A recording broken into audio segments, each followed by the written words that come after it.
राजपुर गांव में एक पुराना कुआं था जिसके बारे में कहा जाता था कि उसमें झांकने वाला कभी भी खुद को वैसा नहीं देखता था जैसा वह वास्तव में था।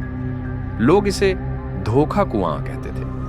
विपिन एक जिज्ञासु युवा शहर से गांव आया था। उसने कुएं की कहानियां सुनी थी लेकिन उसे अंधविश्वास मानता था। एक रात बारिश के बीच वह कुएं के पास पहुंचा और नीचे झांका।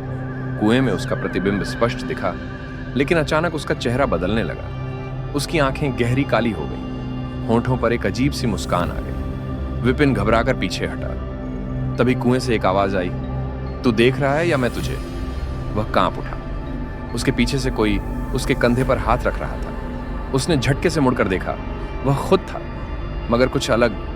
चेहरा थोड़ा लंबा, आंखें और भी गहरी, एक भयानक मुस्कान। मैं कौन हूं? विपिन ने कांपते हुए पूछा।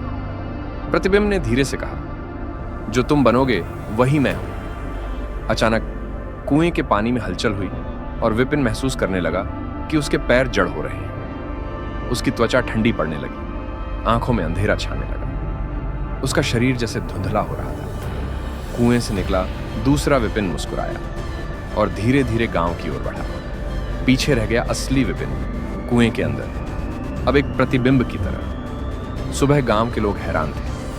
विपिन वहां था, मगर कुछ बदला बदला सा।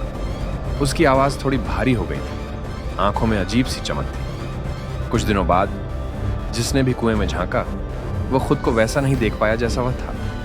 कुछ दिनों बाद वे लोग भी गायब होने लगे। राजपुर का कुआं अब सिर्फ पानी का स्रोत नहीं रहा, वह एक दरवाजा था, एक ऐसे संसार का जहां प्रतिबिंब असली बन जाते थे और असली लोग बस देखे जाते थे।